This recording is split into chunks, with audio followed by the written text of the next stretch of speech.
You see, something's going to happen. What? What's going to happen? Something wonderful. What? I understand how you feel. You see, it's all very clear to me now. Welcome to the Occult Rejects. Today's episode, we got a very, very special guest. I'm very excited to have this man on. But before we get to Toby Chappell, we will introduce the other rejects on tonight. Tonight, I got with me Lisa, the Occult Reject mad scientist. What is up, Lisa? How are you? I'm good. Awesome. Thank you very much for showing up tonight. And is there anything you want to plug or anything? Sure. occultresearchinstitute.org. Go check out some of the stuff that we've got going on there. People writing some of their contributions there. So if you want to absorb media in that form. Thank you. Awesome. Thank you very much. And we also got Jin the Ninja. Jin, what is going on, sir? Thank you very much. And let everybody know where they can find your work.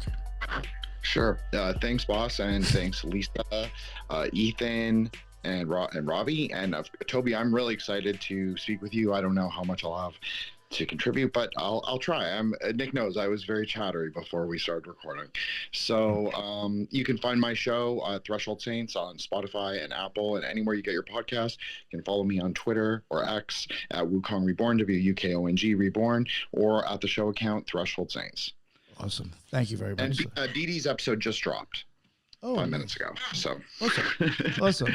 And Robby Marx, what is going on, sir? Storyteller. Let everybody know where they can find you. Oh, you're muted again, my man. Yeah. How's everybody doing? Thanks for having me on. This is going to be a fun one. If anybody wants to check out my other stuff, you can check out my link tree at RMARX, and that'll pull up everything. Awesome. Thank you, sir. And last but not least, Ethan Indigo. How are you? Always. Thanks, Nick, for putting this together. Everyone, it's an honor to be here with you all, and I'm excited to hear what Toby has to say and talk about. And I have a couple of books on Amazon and a website, I believe, is down below. And I'm going to be dropping an article as soon as I can get my junk together on Occult Research Institute in the next day or two. I keep pulling you on the show, too, so I'm sure that takes time away. So thank you. No, that's not my excuse for not writing. Certainly, I have more lag than that. Awesome. Well, thank you all for joining us. And finally, to the guest himself, Toby, please introduce yourself. Let everybody know where they can find your books and maybe give a little bit of background about who you are. Sure. So my name is Toby Chappell. I am an author. Here to talk about my second book tonight, and maybe the first one too. We'll see if any questions come up around that.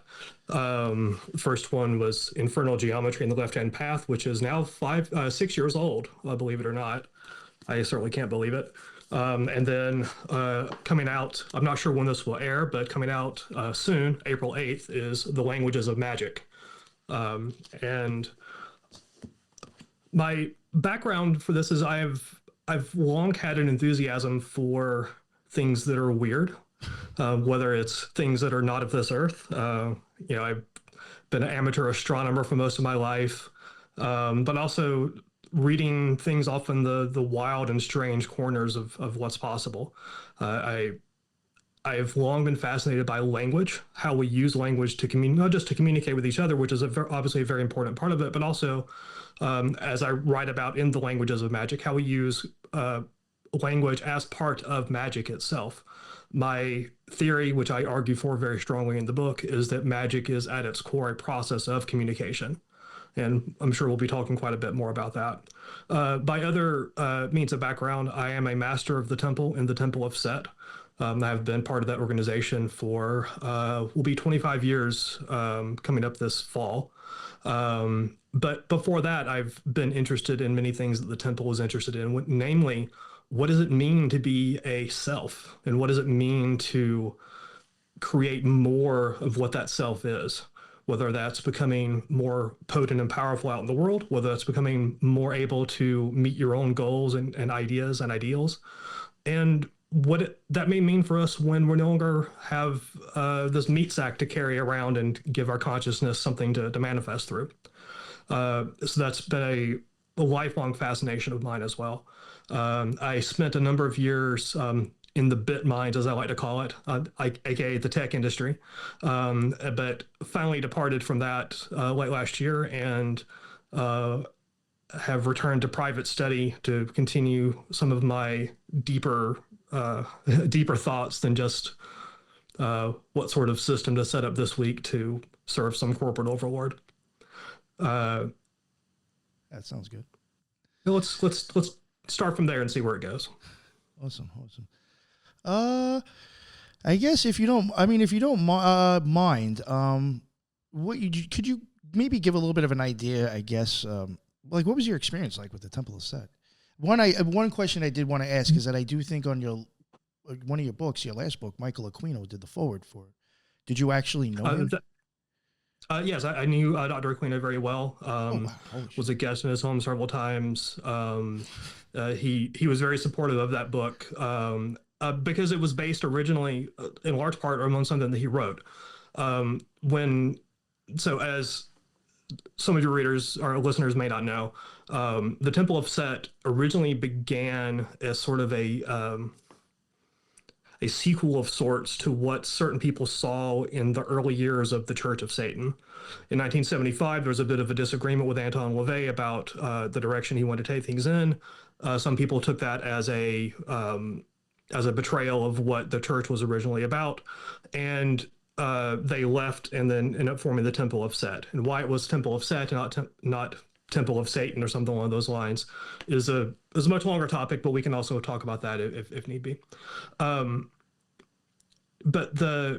So the temple kind of has its roots in the Church of Satan. When Anton LaVey was writing the Satanic Rituals, which came out in 1972, he was sort of pressed for a deadline, and he asked Aquino, who was sort of his left-hand man, if you will, at the time, to contribute a couple of things to it, along basically ideas about how one might use the fiction of H.P. Lovecraft to create magic. Lovecraft, as most people know, was a staunch materialist, was very opposed, very skeptical about the idea of magic itself. So it's a bit strange to take something from someone who was that skeptical about the idea and then turn it into something you could actually use. But one of the things, and I talk about this quite a bit in the Languages of Magic as well, one of the things about that is it doesn't matter if something like that is real, or even if its author thinks that there is reality to it. You can use it as part of the things that the mind is capable of creating.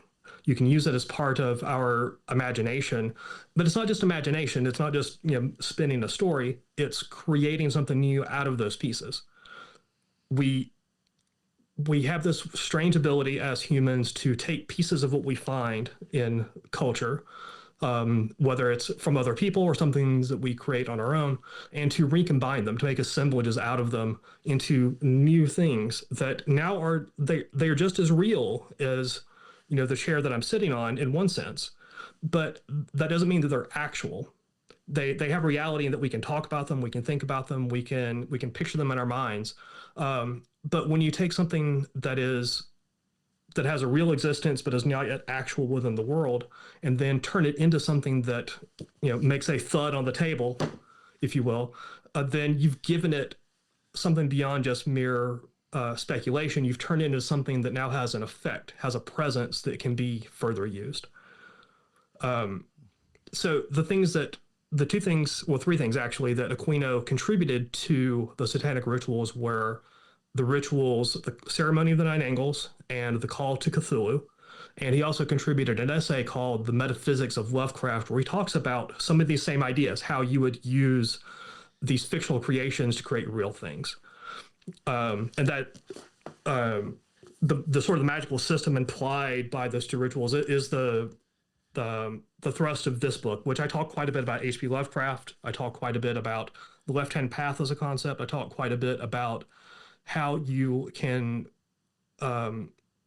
combine some of the influences that came into Lovecraft and some of the influences came into Michael Aquino, like the number mysticism of Pythagoras, things like this, and combine them into a new magical system that opens up new ways of working within the world that maybe weren't quite there in the same form before. The last thing I was going to mention for that is where this led to the closer association with Aquino. Several reasons. One, he was an extraordinarily generous and friendly man. He was certainly willing to talk to anyone who wanted to drop him an email in chat, whether they were in the temple or not. But for people who were in the temple, he was more than willing to support them on the projects, to give them feedback, to give them help, to mentor them in a sense. It also helps that I had become the Grand Master of the temple's Order of the Trapezoid, which was a subgroup within the temple that was originally founded by Aquino. So I was sort of, since I had taken over, something that was near and dear to his heart, I'm sure that helped quite a bit. And so when I began to write this book, I immediately asked him if he would be willing to contribute something to it, both to honor that influence that I took from him, but also because he was uniquely positioned to say something about it that no one else could. Same thing with asking Stephen Flowers to do the afterword. The nine angles, the system created out of the ceremony of the nine angles, which has nothing to do with those idiots that call themselves, a magical group with nine angles in the name. I was going to ask. I'm glad you cleared that up. I felt a little weird asking. Was largely developed by Flowers within the temple. So Aquino was kind of, in a lot of things he wrote about, he was kind of the idea man. He would have an idea, he'd throw it out in the world, other people would run with it and make new things out of it. And this magical system that we call the nine angles, is one of those things. And so it was a natural progression to ask the two people most responsible for turning this into something we could work with, to write a foreword and an afterword to the book. Makes sense. Yeah. And Stephen Flowers was also kind enough to write a foreword to my book coming out soon, which again is appropriate because his ideas were the root of what became this book. That was my first exposure to the idea of magic and communication as having something to do with each other besides just the fact that we happen to use words in a ritual. I like it. I guess I have, two other questions before we start getting into the book, or at least from me. One, there's two of them. One, I really just want you to maybe kind of give, a brief description, because I don't know if I've ever had anybody on my show before. I'm not saying there's a problem with it. It's just I never had anybody on my show before who said they were into the left-hand path. I would like you to at least maybe tell my listeners, what does that mean to you? Sure. So the left-hand path is one of those things. It has a lot of different shades of meaning depending on the perspective one is approaching it from. If you go back to sort of the origin of the term in India, it has a specific meaning there, which is similar to, but not exactly the same as we use in the West. The idea was brought into Western esotericism, if you will, by Madame Blavatsky, the Theosophy and all that.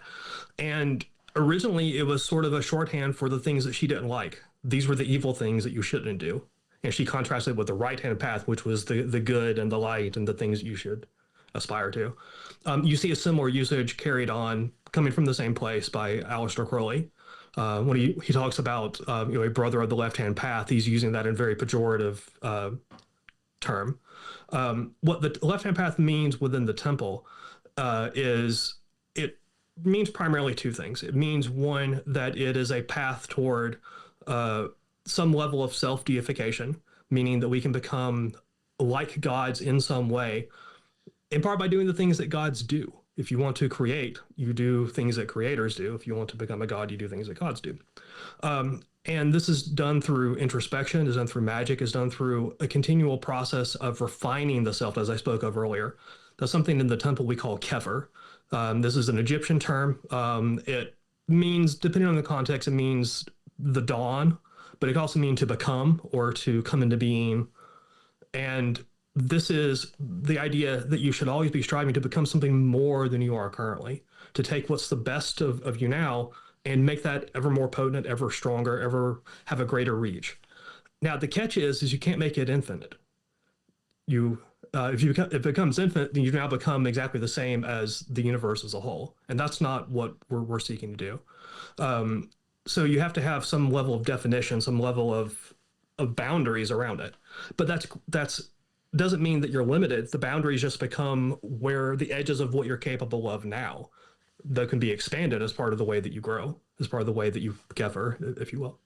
And so the way that we approach the left-hand path is through the process of initiation, which is that refinement of the self through magic, through introspection, through study, through seeking out those things that are holding us back from being what we could be, and finding new places in which to grow ourselves. That can be, some new level of knowledge. It can be some new level of strength and power within the world. It could be. It's really up to the person what that means to them, because it ultimately has to be self-defined. That's another part of the left-hand path as we see it, is that you are ultimately responsible for it. No one can tell you what it is. You must decide what it needs to be for you, and the extent to which you are faithful to that quest, that's the measure of success, not what anyone else thinks about what you're doing, or thinks about the things that you may study, or thinks about the things you may write and become. Now, we do stress, of course, not to, if you start off as an asshole and you initiate yourself, sometimes you just become a bigger asshole, and that's not the goal. If you start off as an asshole and you encounter initiation, then the goal is to become less of an asshole, to be a bit crude with it. Because when you undergo initiation, when you're trying to expand the boundaries of yourself, your entire self is along for the ride. You may, just say, for example, have some addiction, that you also carry along. If you don't also seek to evaluate that for what it is, and it's up to you to decide whether that needs to still be part of yourself or not. But if you're not looking for something like that may be holding you back in some way, it's only become more powerful along with everything else. So we have to approach this in a very holistic manner. You have to think about your entire self. Even if you may be concentrating on one part of yourself, everything's along for the ride. And that's a crucially important aspect of the way we approach this within the temple, at least. I like that. Thank you. Anybody have any questions before I ask another one?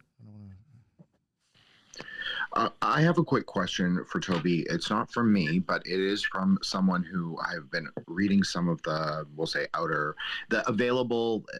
available Mycloquino, specifically the colored tablets. I've read the onyx, the ruby, and the sapphire. So someone else that I've been reading them with, he had a question, and I promised that if I had this opportunity, I would ask it for him.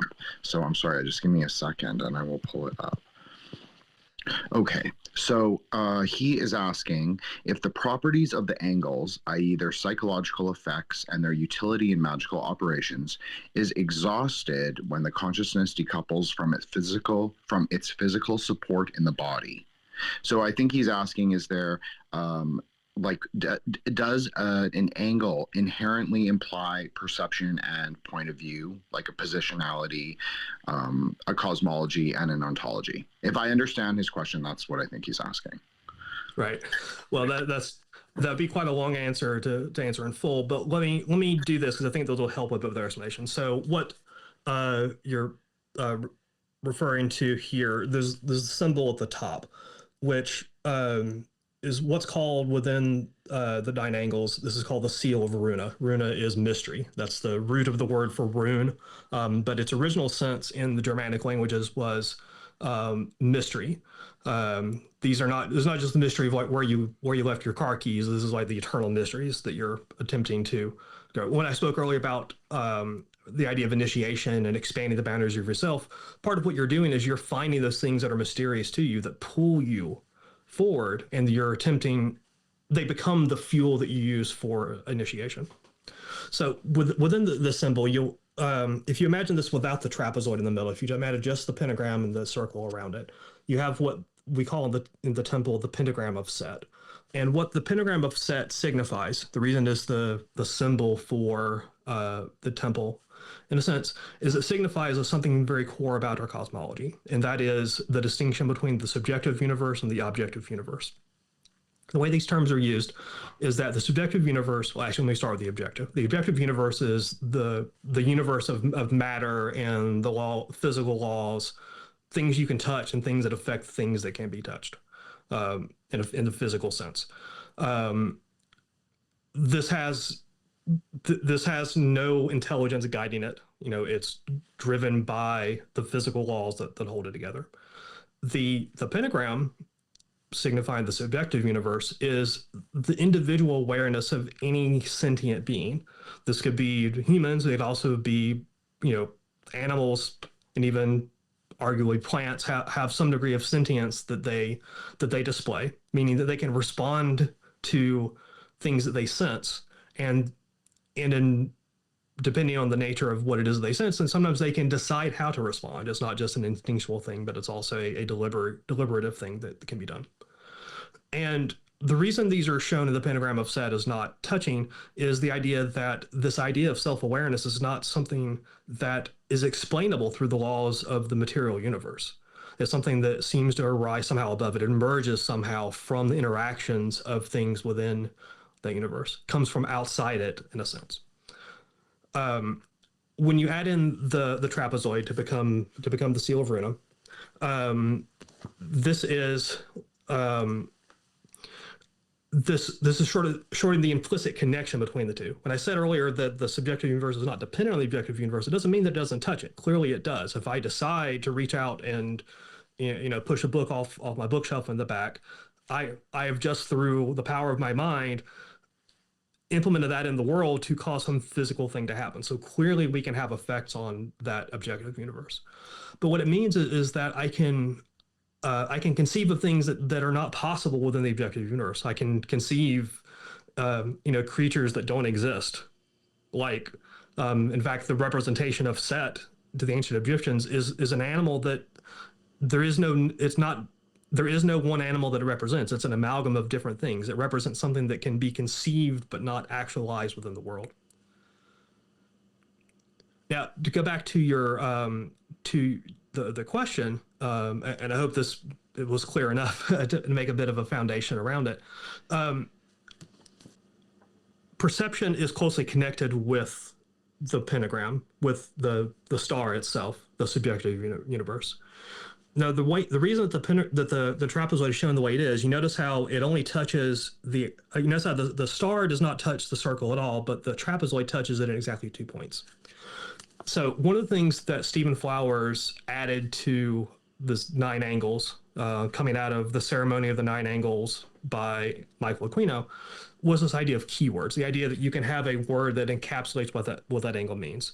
I'm not going to go through the entire set because of time here, but I will say that the first 4, which would be the starting with the upper right of the trapezoid, then the upper left, then the lower left, then the lower right, 1, 2, 3, and 4. He referred to them as chaos, order, understanding, and being. You notice that in only 2 places does it touch. So understanding and being are these 2 places where, according to this way of looking at the subjective universe and its relation to the objective universe, those are the 2 places where it coincides. These are the mechanism through which you are able to both know something of the objective universe, because we can observe it, we can determine what laws it seems to follow, etc. But it's also how we can affect it through this understanding and being. Another way to look at that, and this is where it becomes relevant to your question, is you can look at this as not just the interplay between understanding and being, but the interplay between perspective and what's another way to put it? And significance. What things you assign significance to, both within yourself and beyond yourself. Now, the hope, and no one knows, because it's no one has come back yet to say, the hope is that some level of this understanding does persist past the expiration of the body. And that's certainly what we in the temple believe to be the case. But we also admit that there's no definitive proof we can offer from that. Now, whether that persists, this understanding, this perception of the objective universe, that's probably up to the individual psyche, whether it cares anymore or not. Whether by what mechanism that may become possible afterwards, we could speculate all day on it. So I'm not going to go too far down those lines. But this model seems to be the key to that. If there is some persistence of the individuated psyche past the expiration of the body, then that would seem to be the model of it. I don't know if that answers your question in a real way, because that is it's a very deep question. and I won't even do the thing and say, well, buy the book, because I'm not sure that you would fully get it from the book as well. But I will say that one of the best way that you can answer some of those questions for yourself is by working with ideas. There's one thing to pick up a book and to only just kind of read it and go, wow, that's really interesting, and never do anything with it. It's another thing to then take those exercises and take those ideas out into the world. It's the same thing of how you could read Shakespeare all day long, but you'll never really understand Shakespeare until you see it performed in the flesh. You'll understand it even deeper when you go perform it yourself. You can call that sort of armchair occultism, if you will. Only seen from the perspective of your armchair, because ideas have an effect through the actions that they cause you to take. Understanding something in a new way, absorbing some new knowledge is very useful and very beneficial, and it has its place. But unless that transforms your actions in some way, you've limited what you can really get from it. And some things can only be understood through a combination of understanding and practice. They're not possible to understand just one versus the other. You can read all about the physics of how to ride a bike, and that still doesn't help you when you get on the bike for the first time and fall over. Oh, yes, that definitely answered a big, I think it really went into the heart of what he was asking. And so I thank you for that. I think my follow-up would be, is that when I was reading Runa, Stephen Flowers seems to have a conceptual sort of reference point in Tantra, but I'm not saying he doesn't know, but I didn't necessarily feel like he necessarily grasped some of the key points, and I think you alluded to this when you introduced yourself. But then when you were explaining like the trapezoids and the keywords, well, that obviously makes me think of Shrivijaya and like the bijas and how they arise from the angles as well. So maybe I misjudged him, and maybe his knowledge wasn't as superficial as I previously determined. But no, I appreciate that, and thank you so much. Right. Yeah, I don't think that he's made an extensive study of that, but I'm sure he's done plenty of consulting, good quality references on things when he has written about them. It's just not been a primary area of the study. His work has been more in with one exception, a couple of exceptions, has been more in the Germanic world, because that's part of his training. His PhD was in Germanic languages. He's as many people are aware of, he's one of, if not the most significant figure in the last 40 years of the sort of the revival of awareness about the runes and what they can be used for beyond just a system of writing. He has attempted to apply his methods in other places, like to Zoroastrianism, which he sees as kind of like the root of deep Indo-European root of many other aspects of magic that pop up into places like India, ancient Greece, the Germanic world, etc. And he's also written a book called Hermetic Magic, where he looks at the Greek magical papyri, which I talk about also in my book, The Languages of Magic. So yeah, he's been studying things for a long time, so I'm sure he's run across things I'm not aware of. Oh, absolutely. And I agree with him. If that's his general thesis, I wasn't aware of it, but I think Robby and I have discussed this, and Nick as well, this idea of like a Iranian or an Aryan or a Zoroastrian perhaps, or Proto-Zoroastrian origin for like the Kabbalistic tree, and for a lot of magical ideas that came out of Central Asia, for sure. Right. Yeah, if you're interested in seeing where he kind of took that, especially the Zoroastrian angle, he has a book called Original Magic, which is also in Intertraditions. It's probably, I don't know, 5 years old or so at this point. But that was kind of his, some of his writing about Zoroastrianism and some of the roots he sees in other Indo-European ideas that seem to take their ultimate root there. So it's kind of like a Ur system of magic, if you will. Thank you. Go ahead. I had a quick thing. Would you, and based off of what your definition of the subjective universe, would you consider it to be, because when I think of left hand, I think of right brain, and when I think of right brain, I think of creativity, of intuition, of everything that isn't seen but trying to perceive. And so when you talk about the subjective and you're talking about the creative, would that be correct to say that it is an attempt to decipher what the right brain is somewhat trying to formulate in a way? That wasn't the origin of the ideas, but that's certainly one way that you could apply them. The original taking the left-hand path for the description of what the way the temple looks at it does have its roots back to the original Varma Marg and Varmachara left-hand path, right-hand path in India, where, as I understand it, and I'm not an expert on this, so I'll try to keep it brief so I don't say something wrong. But as I recall, in certain rites, it would have to do with the positioning of the people within the rites, about which direction the energy of the universe was flowing. If you were trying to have it to flow towards the left, to kind of go against the flow, or go with the right, which was the natural flow. But the thing is, and I go into this quite a bit in the Languages of Magic, which is largely about how the way that we can work with variances in the meanings of words as part of magic, words and other signs as part of magic, is that once you start to use a term like that, it's no longer just about its original context. Once you pull it out of the original context, it now finds new things that it attaches to.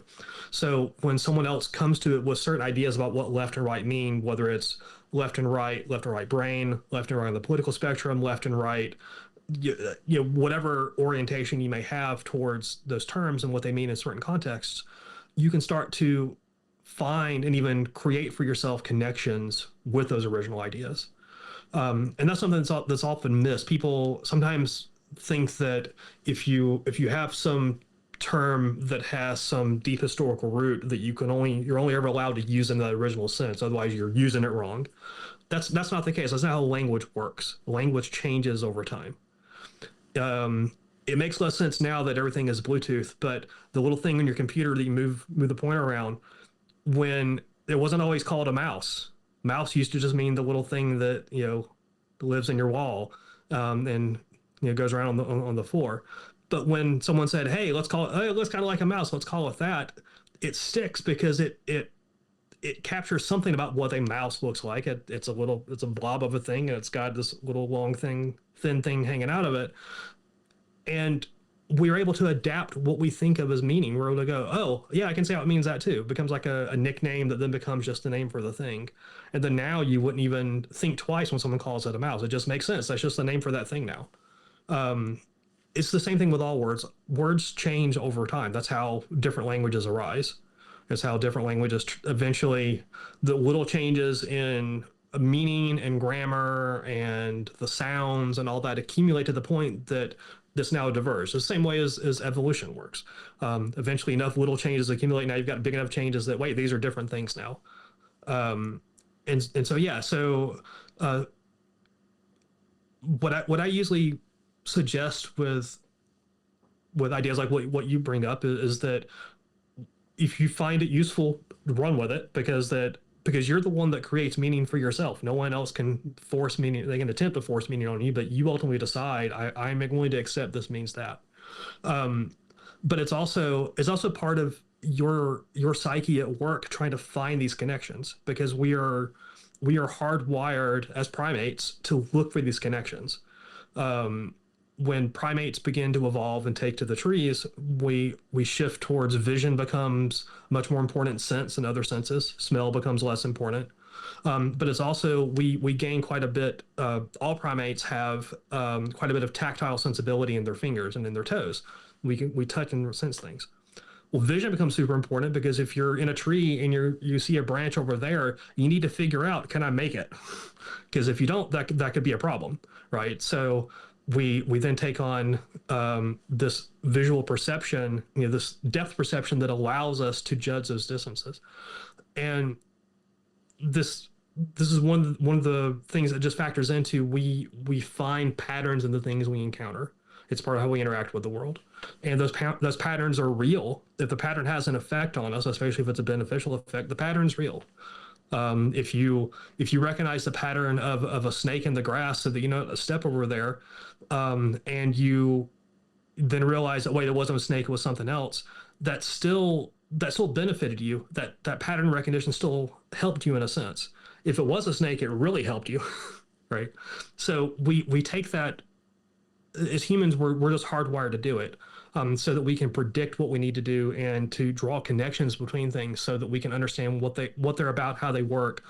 Not just will they hurt us, but how we can also use them and how we can bring them into the set of tools, tools in the broad sense, that we use to interact with the world, whether that tool is a hammer or tool is a word, or a connection between ideas. Right. Toby, one thing I wanted to add was that the idea of tantric Buddhist liturgical Sanskrit is exactly what you described. Like it's the process, the ritual process, but not just ritual, can also be conceptual consciousness, purifying the bijas, purifying the sounds, purifying the words, and like reconstituting them and remixing them in a syntax that is new, updated for whatever, the Yuga or the Kalpa. So yeah, I think I wasn't poking fun before. I was just, it was more of a, I was an Evola joke. So it's totally okay. But no, I think you understand in a profound way. So. Yeah.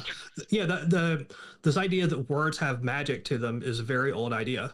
We see it in sources as different as the Enuma Elish, which is the Babylonian creation myth. In the time when the skies above had not yet been named, and the gods had not been named, and the world had not been named. This idea that you name things into existence. With Thoth, the Egyptian god, that he writes the events of the world into existence. They do not occur until he writes them down. You even have it that even seeps into Greek philosophy with the Logos. There's a very important concept there. And that even seeps into early Christianity. The beginning of the first chapter of the book of John. In the beginning was the Word, and the Word was with God, and the Word was God. The same sort of idea that words have magic. Words convey something beyond what has already been brought into being. They allow you to change things in a way that you could not do before words were attached to them. And yeah, you see that in so many ancient cultures, in their mythologies and in their those cultures that have mythical origins for their alphabets. They have gods of communication, gods of writing, like Odin. Odin is a god of communication. He hangs on a tree, the world tree, for 9 nights, without food or drink or support. Then at the just before the moment of death, he suddenly is infused with the knowledge of the runes. This is runes both in the sense of the mysteries, but also runes and later in the sense of writing. He was the patron of poets, etc. So this is such a deep idea in the way humans have think about the world. And when you see ideas like that in so many different mythologies that could not just be the result of borrowing or cultural contact, to me, that's a signal that these are reflecting something unique about what it is to be a human attempting to comprehend the universe around them and comprehend how to affect the universe around them. And it's even the case, if you think about when humans acquire language, we're acquiring language at the same time, the same stage in our development, when we are learning how to interact with the world through touch and movement. We learn, I can reach outside the crib, I can touch the thing. At the same time, we're learning how to say the magic words that get mama to bring us the things that we want. Or even eventually when we infect her, I say the right word and now mama brings me candy. That's a very important moment. That when you realize that words can affect things, not just describe things. And so many of the ways that we use language are tied to this sense of movement, that sense of how we interact with the world around us, because they were co-developed. Our brain was developing both of these senses of what it means to interact with the world at the same time. And so they're going to be just intimately tied together. And the fact that later we can then realize that words can be used even more magically, in what we would normally call magic, that's not, it may be a revelation of putting it in those terms, but it's a natural outgrowth of the way we've already innately learned how to use language to interact with and affect the world.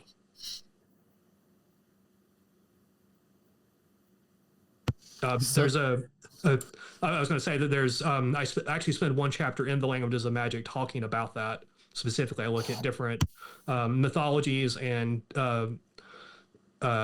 mythical and legendary figures of communication, partially to show how deep and broad of an idea that is, because it really is pervasive. It's not just something that's Indo-European. It spans pretty much the entire world. Thank you. Yeah, I was actually looking to try to start to get into your book actually now, since we're like halfway into the show. So I guess, the Languages of Magic. What got you, I mean, besides the fact, I guess, of being, I don't know if you consider you're an occultist or whatever you consider yourself, besides being into that stuff, is what got you into the study of, got you into semiotics and language? Sure.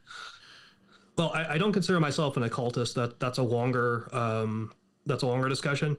But I do consider myself a magician for certain. And an initiate. And I realize for some people those are the same thing, and that's fine too. Again, words can mean different things to different people. But what got me into language and semiotics originally? So I kind of had a fascination with languages when I was younger, and when I got to the point in school that I was able to study languages, I took Latin. I took 4 years of Latin, and as it happened, and this was purely by accident, it was not something that I knew ahead of time. As it happened, the Latin teacher at my high school had a PhD in classics. He was a well-respected scholar in that world, and I was able to stay with him for 4 years. My class happened to be positioned to be the last one that started in the 9th grade, and so we had the opportunity to do 4 years. But also, as it turned out, it had been a number of years since he had anyone interested in it. So the 4th year was more of like an independent study with me and a couple of other of my friends at the time. And in fact, he became one of the people I dedicated the book to because of that. The book is dedicated to my high school Latin teacher, Richard Beaton, who taught me the magic of language, and to Michael Aquino, who taught me the language of magic. And that sort of fascination with language, even though I kind of took a different career path for a while into the IT world, as I said before, that never left. It was always kind of there. When I became part of the Temple of Set in 2000, I was exposed to the work of Stephen Flowers at that point. I was not aware of him before. I'd been interested in runes, but had not been super interested in them. And that was kind of my gateway into his work. And eventually I read about his PhD dissertation was about runes and magic. One of the few academic studies of that. This was in 1984.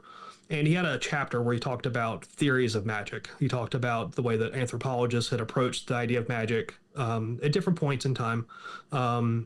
And he was looking at what were then pretty new ideas around looking at magic as communication. That sort of starts with, there's a pretty famous anthropologist named Branislav Malinowski, who studied some people in the Trobriand Islands in Papua New Guinea. And previous anthropologists had kind of taken this idea that, okay, magic is like bad science, or it's just fantasy. A lot of these people believe these stupid things. He took a different approach. His approach was that, well, it seems to have some effect on them. It seems to mean something to them. So maybe instead we should look at what gives it meaning to them. Even if I disagree and think they're wrong, it has meaning for them, and that has value, and I want to understand that. And the central part of his idea was that the words that they would use in their rituals had meaning that were brought into the rituals. So it becomes a very important idea. Even if it happens to be some of the same words they would use in a normal setting, they took on additional meaning as part of the ritual act. And so I was reading about this in this chapter of Flowers' dissertation, and it made something click with me about, I love how it raises up the thumb every time I wave my hand. And it kind of connected with that love of language, and it made me realize, wait, there's a deeper angle here that I've not looked at, and what magic might be that I should look into a bit deeper. fast forward a bit to when I was in the very beginning of writing Infernal Geometry. I was one of the things that I realized is, and I learned this from Flowers actually originally, is that magic is a problematic word. And the reason it's a problematic word is that magic means all kinds of things to different people. Not saying whether they're right or wrong, but just that would you say the word magic to a random person on the street, you're going to get a whole range of meanings. Okay. And this is a problem when you're trying to be precise. It's a problem when you're trying to discuss specifically whether some particular thing is magic or is not magic. You need a definition to measure things against. And it doesn't have to be the only definitions possible, but you can at least say, in this context, I'm measuring against this definition. Okay. And I took a reread of that earlier work for his that it grabbed me, where he talks about what he describes as a semiotic theory of magic. Now, he did not come up with the phrase semiotic theory of magic. It originally goes back to an older folklorist named Ronald Grambo from an article back in the 1960s, where he talks about a semiotic view of what magic is.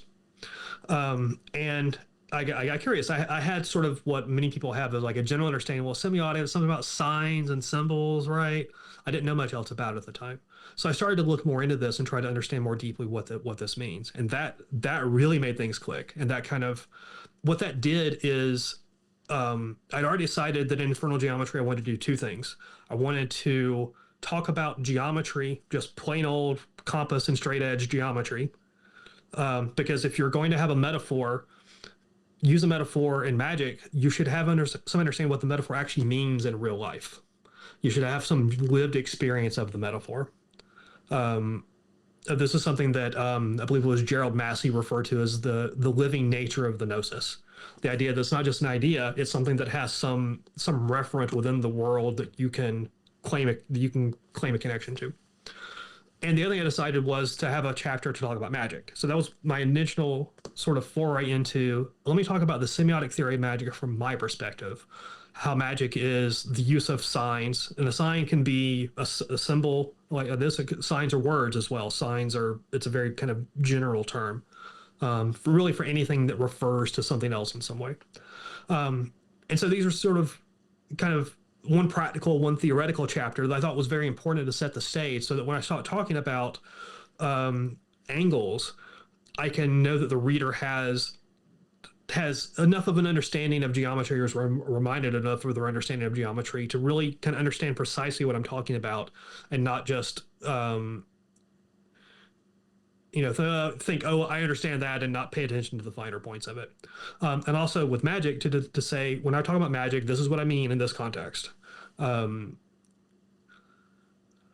so those things started to come together. And this is directly related to how this new book, The Languages of Magic, came about. When you work with a larger publisher and they're concerned about marketing, they want to know how to market your book, and everything about the book is marketing. The covers are marketing, the title is marketing, the subtitle is marketing, how it looks on the spine, it's all marketing. What they write on the back about you, right? And one of the things they ask you for is they say, "Are you working on any other books right now?" Because that may be something they can use on some of the press information, and maybe something they can feed to interviewers, maybe to ask about, right? And I didn't have a solid idea at the time, but one of my friends who's published books before as well advises, like, whatever you do, don't leave that blank. You make up something you have to. Make plausible, make up something you have to. So I'm like, well, if I had the time, maybe sometime I want to write a book about expand semiotic theory of magic into a book. Little did I know that kind of sealed my fate, right? Because I started off writing another book that I also had listed as among possible books to write. And it just wasn't really going anywhere. I mean, I was doing the research for it and I just couldn't find the enthusiasm to really buckle down and write it. And I couldn't figure out why. And then I just kind of had this revelation one day. It's because you're writing the wrong book, dummy. You need to look at, you need to go figure out what book you need to be writing. Now, the funny thing is, I'd been reading quite a lot about language and semiotics and reading lots of books. Probably can't make them out on the video, but most of my library back there is books about language and philosophy for that reason. And it was like, you know what, I want to sit down and write a book about this. I had an idea, I had a way to approach it. And then I went back and looked. I don't remember why I looked at it, but I went back and looked at that original author questionnaire for Infernal Geometry. And sure enough, it says I'm going to start researching to write this book. I'm like, a bit of time magic there, I guess. It's telling future me to write that book 5 years before I started actually writing it. But that interest has continued. I said before, I've had this long-standing interest in language. When I finally decided that I was done with the tech industry, and had been thinking about what to do instead, because I'm not old enough to retire for good at this point, by a long shot, and decided to return to school and study those things formally. So to actually get a degree in it and not just have the autodidactic understanding I have of it. Now, one thing that's important to be a good autodidact is to talk to people that do know something about those things for real, because it's easy to just fall into your own understanding. Through various connections, I know people who have advanced degrees in philosophy, linguistics, studied semiotics, at the university level, etc. Have studied, Mesopotamian magic at the university level. I talk about that some in the book. And so I always check my understandings. I want to know, am I onto something here, or do I have this wrong? Because you don't know if you really understand something until you start to talk about it with someone, whether it's to teach it, but also to talk about it with someone that knows more about it than you. Never be afraid to find someone that knows something about something you think you know, because usually you're only going to benefit from it, and you're only going to benefit from them as well. Don Webb has this thing he talks about, which is, as pretty much everything he says is absolutely spot on, which is that the best way to grow as a magician is to work with people that are a little bit ahead of where you are, a little bit behind where you are. The ones that you will both teach and learn from both of them. Now, if they're close to your ability in some way, you're going to find it a bit easier to work with them, because you're kind of on the same wavelength about what things mean and how to work with them. But that will bring you resources you need to help you to become better at whatever it is you're studying. And that applies not just to magic, but to many things. I mean, falls right in line with his oft-repeated saying, the secret of magic is to transform the magician. If you want to be capable of better things and become more capable, and then the better things will follow. I like that. Transform the magician. So I was going to say now, as far as I'm an artist myself, and I go through the creative process and marketing, and I'm dealing with everything you're talking about. And I've been an independent artist now for going on 30 plus years. But as far as the ideas of language and symbolism, and, you have going back, you have the seraphic angels writing down the sacred, happenings, to all, Thoth writing creation into existence. You always have this essential idea of the writing. And then you trace that writing through like Cadmus coming through Thebes down into Greece and bringing those letters, and just the expansive quality of what writing itself is, in the sense, especially when you get to the point you're writing books, and you're essentially taking these full force ideas and introducing them into the minds of people. And I think that's one of the most magical things that you can do. And then if you layer within that the ideas of, showing how the language itself works, to be able to do these subtle exercises to make reality more malleable. I think it's one of the highest forms of magic that you can participate in. Absolutely, I would agree completely. Yeah. Yeah, and I think it says something, that this idea that magic and writing go together somehow is such a pervasive idea. I think that speaks to something that's very eternal and very deep in our understanding.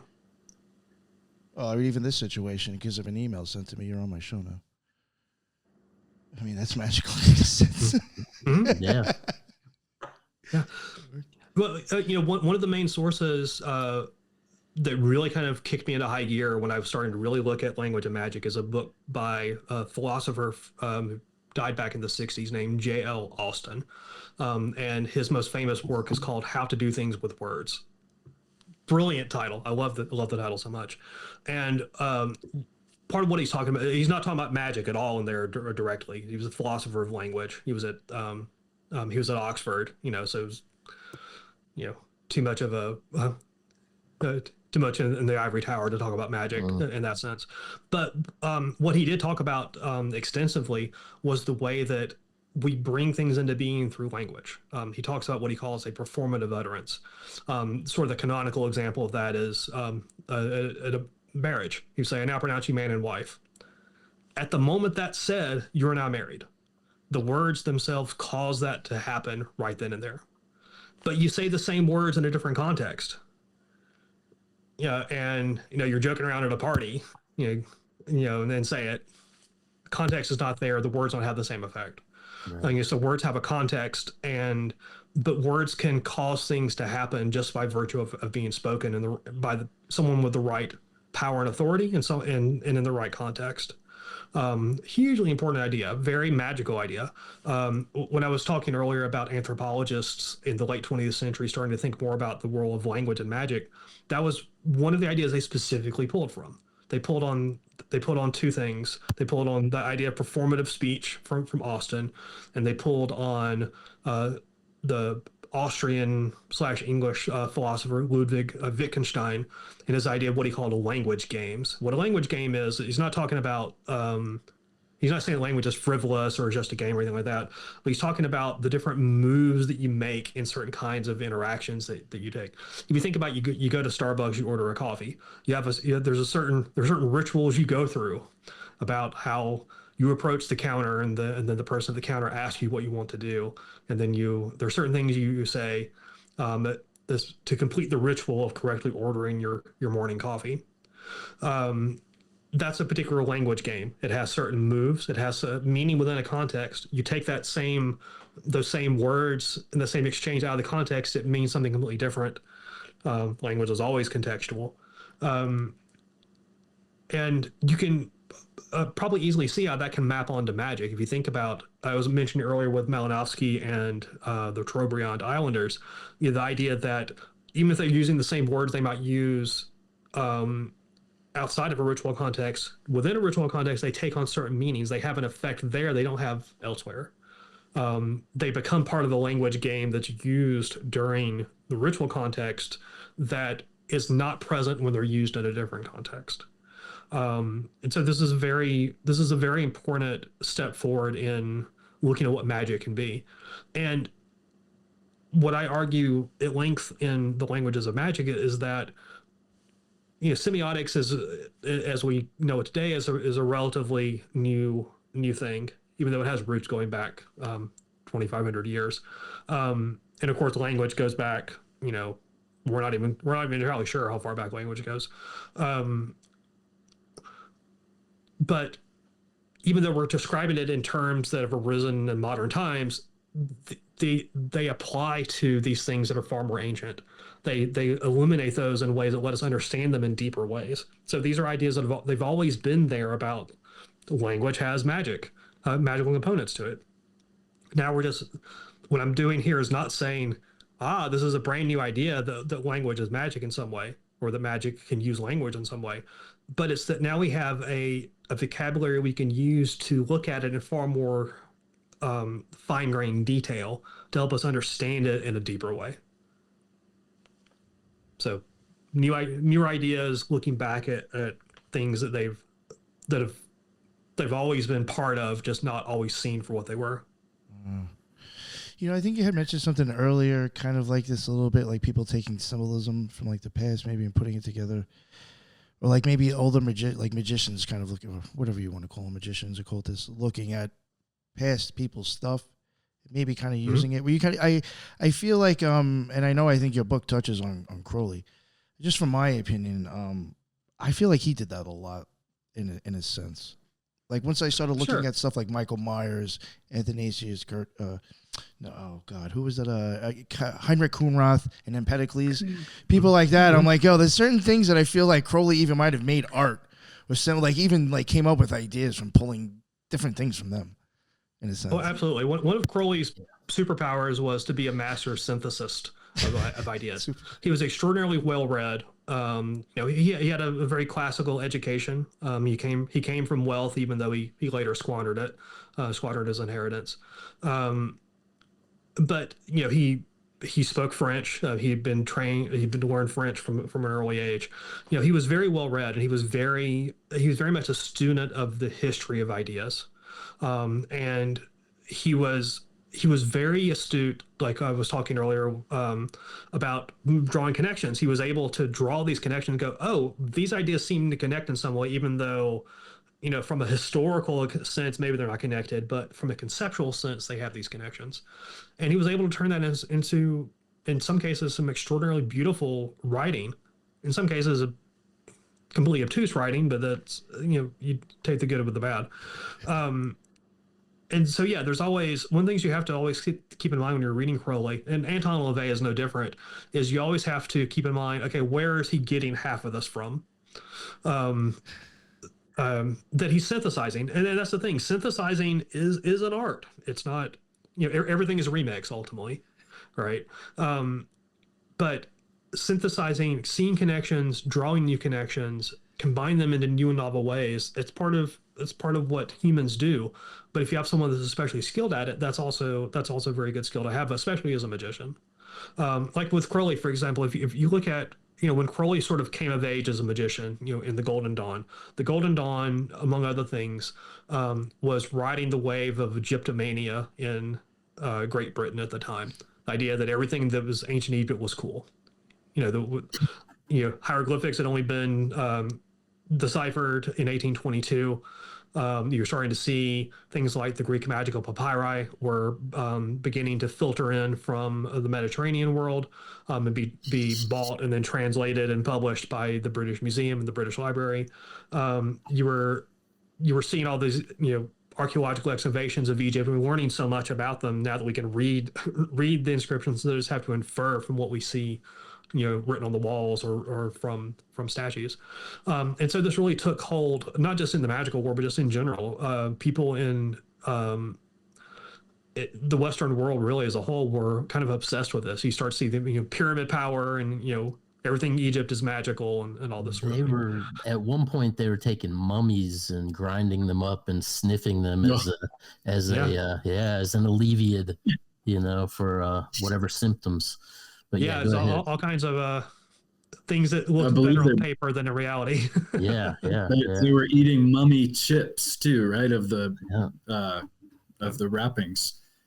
I had one correspondence from your set of 4 as you were describing your symbol. It really reflects the duality of polarity of yin-yang theory. Being major yin and minor yin and major yang and minor yang. That being the idea of the order and chaos and the understanding and being. I found that a powerful set of 4. I wanted to suggest that the semiotic work, or the consciousness of that and the magic of that, if you will. I know that word, I appreciate that word does have some different interpretations. It reminds me of the idea of the egregore, right? The Greek word for a symbol or a fictionalized person or a thought, kind of being imbued with so much collective consciousness or individual consciousness that it kind of becomes real. I wanted to ask one little question that's maybe related to a bigger question. Can you explain your reasoning for choosing infernal geometry to someone like me who's been, captivated by the biblical West of, X and Y bad?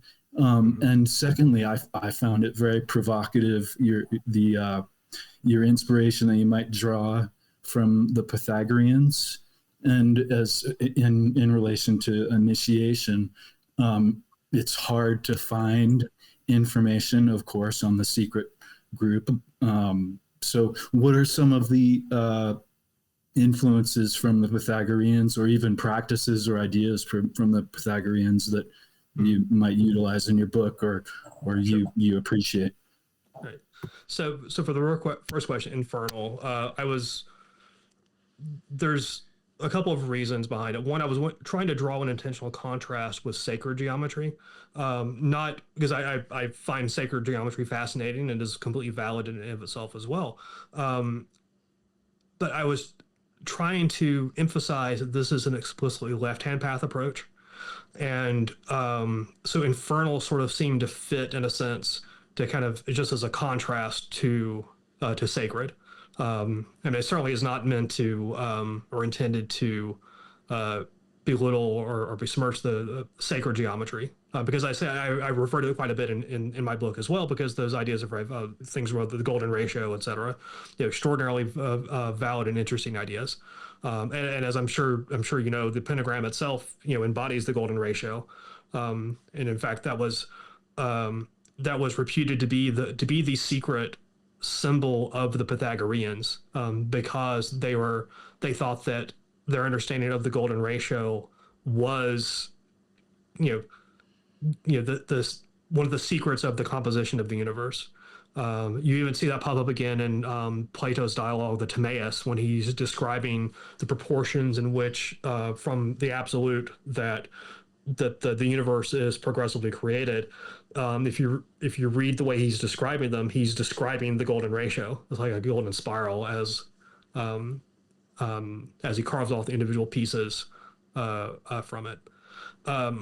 With the Pythagoreans more broadly, so the Pythagorean number mysticism, specifically the monad, the dyad, and so forth, was one of the sources that Michael Aquino was drawing from when he wrote the Ceremony of the Nine Angles. In that there's a piece in that, I mean, it's actually that bit is printed in full at the beginning of Infernal Geometry if you don't have a copy of the Satanic Rituals as well. There's a part in the Ceremony of the Nine Angles where something is spoken that we've come to refer to as the bond of the nine angles. These are a series of 9 statements. It says, from the first angle is the infinite, wherein the laughing one doth cry, and the flutes wail into the ending of time, etc. Which were combining two things when they're using sort of Lovecraftian imagery. The flutes wailing to the end of time, that's Azathoth, playing the diabolical flute that brings the universe into being. And haunts it throughout its existence. But it's also looking at the idea of the monad from Pythagoras, the idea of oneness. What does it mean to have a unity? With that keyword of the first angle of chaos, this is not chaos of everything going every which way. This is chaos of being undifferentiated and not being guided in any way, but is pregnant with potential, is waiting to come into being as something that... with the second angle order, now you have some differentiation from the one. The one is no longer whole and by itself. Now there are two. But they can only have existence that are opposites of each other. One can only be what the other is not. With 3, now you have the potential for perspective. That's part of why I use that as another word for the third angle there. The idea that if you have a third, it no longer is constrained to be just what the other two is not. It can now decide. If you think about like 3 dots, you could have 2 dots in a line, and then the third dot can be here, can be here, can be here. It can take different perspectives on the remaining 2 dots. It's no longer constrained in space just to be in one specific relation to the others, and so forth. So, talking about the idea of synthesizing roots of ideas. Aquino was very taken with Pythagoras and his ideas, and he had that insight of if you take some of the Lovecraftian imagery of the Cthulhu gets all the press, but Cthulhu was actually barely mentioned outside of the one story of his name. You see the 4 others that you see much more often in Lovecraft are Azathoth, Yog-Sothoth, Nyarlathotep, and Shub-Niggurath. And if you look at the way that they're described, Azathoth kind of has this connotation of the chaos, the potential that's waiting to be directed in some way. Yog-Sothoth adds some degree of order to it. It becomes like the first emanation from Azathoth. Nyarlathotep becomes the interface, the messenger from the outer gods to the to people. Nyarlathotep is the only one that speaks to humans in their own languages in Lovecraft stories. Shub-Niggurath is the goat of 1,000 young, basically the source of all possibilities now manifested on Earth.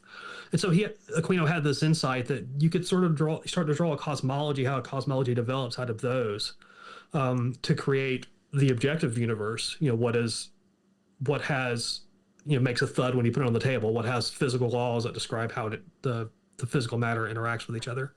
And then he combined that with his ideas of Pythagoras about what does it mean to be a unity? What does it mean to be a duality? What does it mean to be a triad? And he also realized that even though Pythagoras kind of goes all the way to the decad, the 10, that's really the one all over again, just in a different octave, if you will, from a different perspective, starting from both the original place, but also something that now has these additional things that have happened to it that give it new possibility as it begins to unfold again. With the nine angles out of these, with the 5 angles of the pentagram, the 4 angles of the trapezoid, the 9th angle at the bottom, that was the one he equated with Kepher, the idea of becoming, going all the way back what I was saying earlier about the temple. Ultimately, and that's the beginning. You have become something new. You've become a new conception of yourself. You are now capable of things you were not capable of before. You can now see things you could not see before. You have extended the horizon of what's visible to you, of what's possible to you, and now you can start from this new perspective. And now you can begin the process of expanding yourself again. So there's that cycle of 9 that you start back over. Well, now all things are potential again. Just they have this additional base that results from what I've become that's now available to me that was not available for me to become before. And then you go through the cycle again. So it's not you get to the 9 and then you're done. It's you get to the 9 and you go, all right, let's ride again. It's kind of like you never want to get off the roller coaster once you get it started. It's like a pump. Mm-hmm. In a sense, yeah. With some of the, just real quick, I just want to ask real quick. So I guess kind of like the understanding of things that you didn't before. Would you maybe say that could be like a side effect of like having magical experience? Oh, absolutely. I mean, everything that we experience informs us in some way. Some of them you have like mundane experiences, maybe you brush off, but then years later, you think, wait, why did I react that way when someone said that thing to me? And you realize, oh, it's because of that thing that happened years ago that you thought didn't matter anymore. That's why it's very important to you can never change what you came into the world as. What your socioeconomic background, your ancestry, things like this that you're sort of thrown into those. They're always part of you. Even things like if you grew up in like a super Christian household, then later you reject that. It's not enough to just say, I'm not a Christian anymore, because you maybe have many things that continue to be part of your mindset because they were there from the beginning. So there's this, it's not a one and done thing. You have to constantly look at, all right, what do I need to move past? What do I need to understand better about my background, about where I came from, what choices I've made and the consequences of the choices, but also what things I didn't have a choice in. And you have to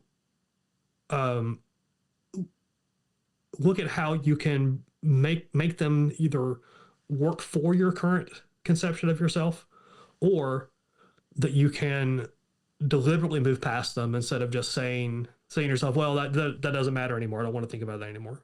Because remember earlier I was saying that whenever you undergo initiation, your entire self is along for the ride. Things that are part of your shadow that still is clinging to you, they're still there. You can never get rid of it, but you can integrate what you think about it. You can gain a new perspective on it. You can change your attitude towards it, even if you can never shed the fact that that I'm white guy that grew up in the South, lower middle class background. That's always there. There are parts of that, that still inform like the way I approach some like finances today. I catch myself like, oh wait, I don't have to pinch that penny anymore, because I have means now that I didn't before. But it's so part of like the way that I grew up and what was there that it sticks with you, and it comes up in unexpected ways. That's the thing about your shadow, is like you only get to see what's in the shadow when the light happens to catch it. And so, if you go out of your way to try to shine that light on all these different aspects of yourself, you're going to have a better shot at figuring out, oh wait, that's there. It's still having some effect on me. What do I need to do with that? Instead of forgetting about it and just letting it continue to affect you without even being aware of it. I had a quick, I guess, question. So you're, looking over at some of the orders that you're involved with, and then kind of reading through a little synopsis of the book, it seems like there's a huge emphasis in math, right, or mathematics, so to speak, right?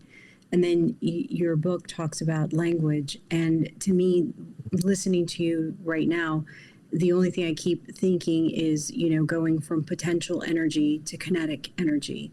And that when you speak words or you write words down, you're either harnessing a sound frequency into form, or you're taking your pen and you are shaping light, in the outline of the actual word.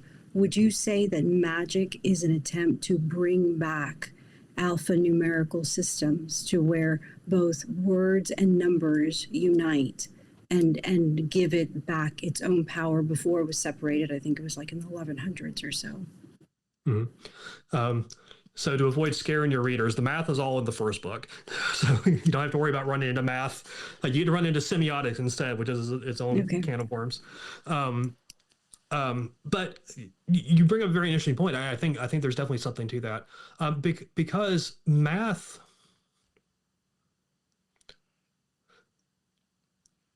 it depends on where someone falls on the independent existence of mathematics. Some people say that, in a very Platonic sense, that math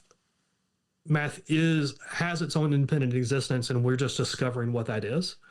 Other people look at it from the perspective that maybe we're using math as a way to relate to the universe in a way that's our way of expressing the order that we perceive in the universe.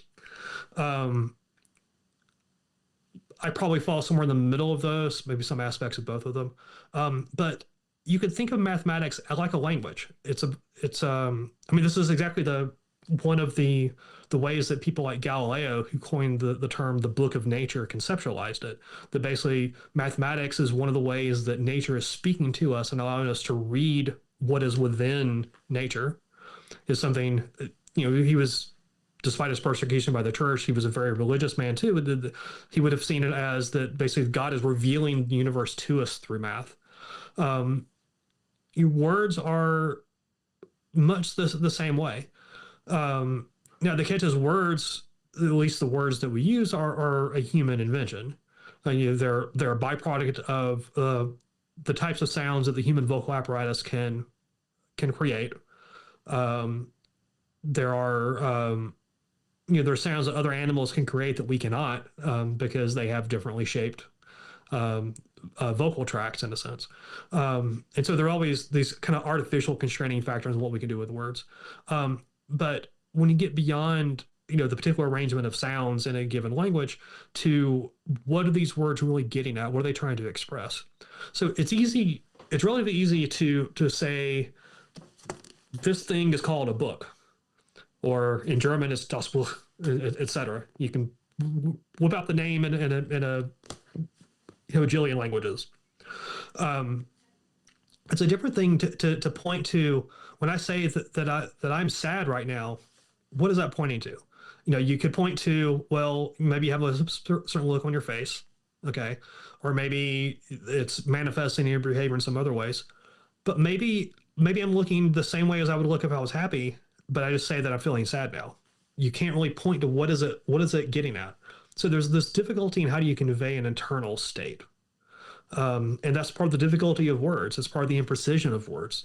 The idea that we can never kind of fully explain what's going on inside. And so that's a bit different way of interacting than mathematics is, because I can show you what two things looks like, and I can put three things next to them, and I can now show you that 2 + 3 = 5. You can demonstrate, not all of math, but you can demonstrate lots of math by illustration, by showing. You can concretize it to say, oh, well, this is what that means. I mean, you can get into parts of math that you can't quite show, like so-called imaginary numbers or irrational fractions, right? That you can't really point to what they are in a way that someone can see. But certainly the basics of math that you can. But yeah, language has that curious thing of there's a limit to what you can convey about internal states through it. And the best we can do is, if I say that I'm feeling sad right now, you can maybe imagine what it's like for you to feel sad and kind of think about, it's like, well, okay, I'm a human. He's a human. We both speak the same language, so we have certain ways that we contextualize the universe. We both live in the same place or grew up in the same place. So we have that kind of cultural background, those things like that. And you can kind of infer, it's like, well, okay, I kind of get what sad means because I know what that would mean if I said it. But it's still imperfect, because there's always going to be shades of meaning that belong to each of us individually that we can never fully explain to someone else. Back to Wittgenstein, one of his other ideas is this wonderful thought experiment called the beetle in the box. The idea that, okay, everybody has a box, and no one else can ever see inside what's in your box, but everybody calls the thing in their box a beetle. The catch is, how can you know if what I call a beetle is the same thing as what you call a beetle? We can never see inside it. You can try to describe it. You can say, oh, it's about this big, and it's got this many legs, and it's got wings, and it looks like this, and whatever. But those are just words that you're saying. You could be making that up. Maybe your beetle, that looks completely different, and you're just saying what you think I want to hear about what a beetle looks like. And the reason he brings that thought experiment up is it highlights this difficulty we have in conveying internal states. If you now take it in the more abstract and okay, well, what if what's in the box is the mind, your mind? You have the same difficulty of ultimately limited vocabulary and what you can explain about what is in your mind to let someone else understand it. And even then, you can only talk about specific things. I can't tell you everything that's in my mind. I can't even tell myself everything that's in my mind. H.P. Lovecraft famously said that it's a good thing that we, paraphrasing, it's a good thing we can't correlate the entire contents of our mind, otherwise we would just go mad. Right? It's this same sort of problem. So there's always a limitation of what we can convey, whether it's mathematics or whether it's language. But I think what is important is that we try.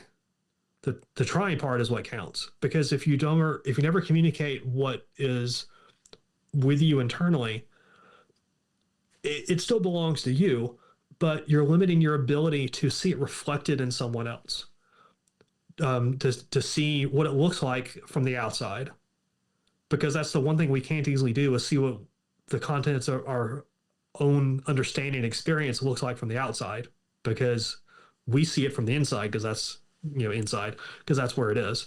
But when you talk about it with other people, when you see how well you can communicate to them, you see them reflect your ideas back to you, you see their perspective on the changes in your behaviors and attitudes that seem to result from your inner state, that helps you to get a perspective on it that you cannot get otherwise.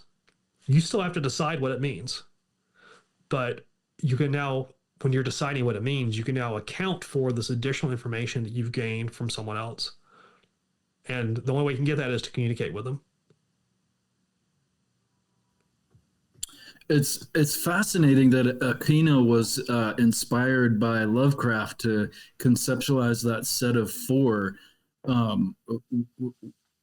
What else did he kind of get inspired from? And is that where the term Lovecraftian magic comes from? I believe I've seen that term before. Yeah, can you break that down? He was the first one to write about that, at least in any public sense. Kenneth Grant's The Magical Revival did come out in the same year. However, as it happens, Grant's initial exposure to not exposure to Lovecraft, but the seed of the idea that he ran with in a different way to incorporate Lovecraft into his magic actually ultimately came from Aquino. There was one of Grant's main correspondents at the time was a man named Michael Bertio, who was very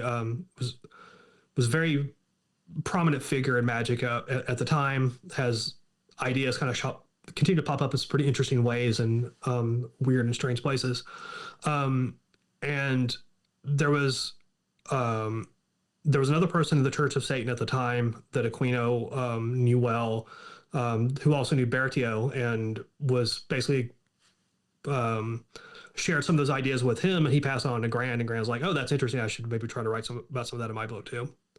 The original idea to create rituals out of it, LaVey had suggested that the different grottos, which were the individual groups in the Church of Satan, look towards other mythologies, both real and imagined, to draw material from. Because it kind of gets kind of old if it's all just black masses all the time, right? So you pull in from different other things. And if you read through the Satanic rituals, he's pulling from the Yazidis, he's pulling from Germanic magic, he's pulling from Russian. Supposed Russian magic, etc. Lots of different sources, try to kind of spice things up to make it more interesting and give different perspectives and things to draw from. LaVey was pretty well connected with local writers and artists and so forth in San Francisco at the time. And one of the frequent attendees at his kind of Friday night events was a science fiction writer named Mike Resnick. And he was talking with Resnick about this one night and was lamenting that he was having trouble coming up with different things to apply, to bring into some of these magical ideas. And Resnick suggested, like, you have an entire shelf full of all this weird tale stuff: Lovecraft, Clark Ashton Smith, Robert E. Howard, Frank Belknap Long, etc. Why don't you bring in some of that? These guys talk about magic. They have weird ideas. See what you can do with that. And that was what prompted him to ask Aquino to contribute. He was originally expecting something with Cthulhu, actually. So the first thing that Aquino wrote was the Ceremony of the Nine Angles. Anton looked at this and thought, this is really interesting, but I kind of thought you would just do Cthulhu. And he's like, oh, well, I'll do that one too. So he wrote the Call to Cthulhu was a different one, which that's pretty interesting in its own right, I think, because that's looking at, in the story, The Call of Cthulhu by Lovecraft. Cthulhu is the high priest of the great old ones. He's, in the sunken city of R'lyeh, which was based on a real place called Nan-Madal. There's actually actual ruins you can go visit. A friend of mine in the temple actually visited them probably 20 years ago at this point, even camped out overnight in the inspiration for R'lyeh. But Cthulhu was waiting for the stars to come right again, for actual procession to bring the stars back to where they were at a certain point in time, at which point R'lyeh and Cthulhu will arise from the sea. The problem is Cthulhu came out at the wrong time, because what causes R'lyeh to rise is an earthquake, unforeseen, unexpected turn of events. But what Cthulhu was sort of bringing back in a conceptual sense, at least the way Aquino saw it, is this idea of our deep roots in the archaic past. The idea of ancient cultures that still have ideas that permeate today, even though we don't think of them as such. And there are real examples of that, like there are ideas from Sumerian culture that are present in the Abrahamic religions, that they, as the different city-states in Mesopotamia assumed power at different times, Sumerian, even though it had died out as a language, was retained as a liturgical language. They would write magical rituals in it. And some of the ideas continued to seep in. And then you have the period of the Babylonian captivity, where the Hebrews were exposed to some of these ideas as well. And there are, and this is like academic work that shows like some of these ideas that have these roots. It's not just speculating.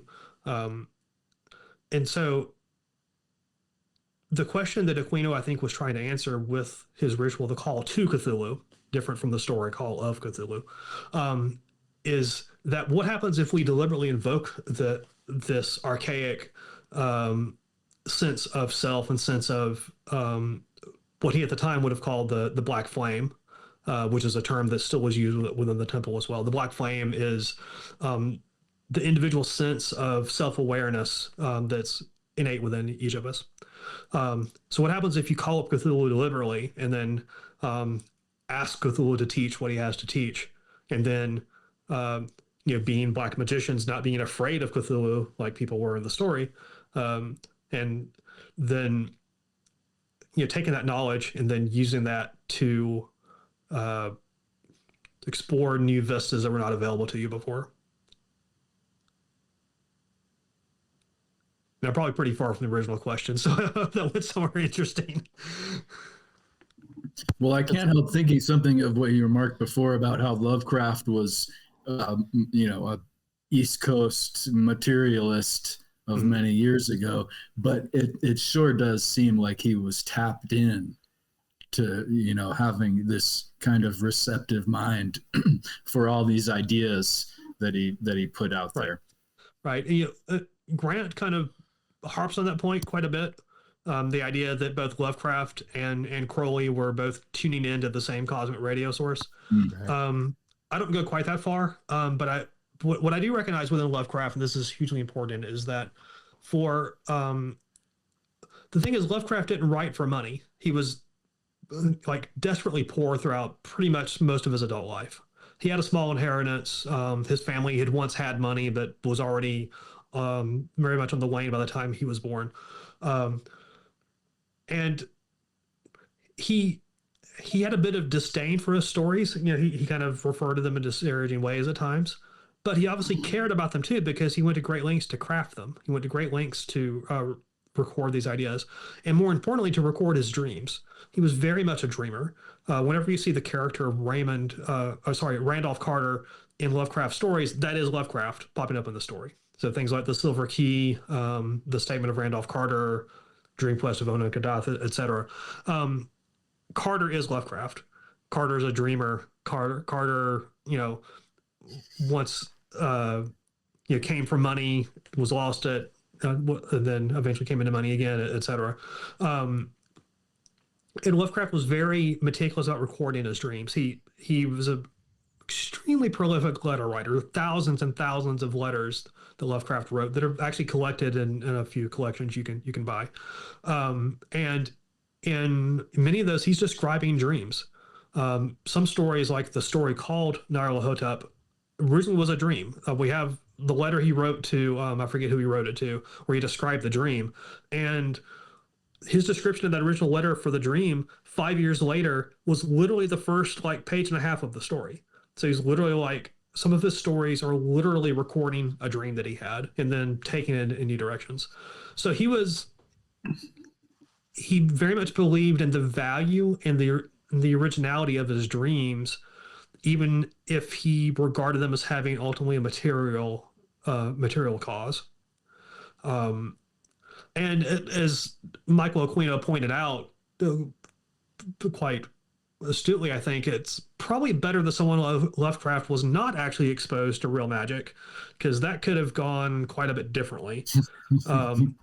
Lovecraft had a pretty poor opinion of the magicians of the day. I mean, he was aware of Crowley. He wrote some pretty disparaging things about Crowley, and a few others. But he had never really looked into things like the Greek magical papyri.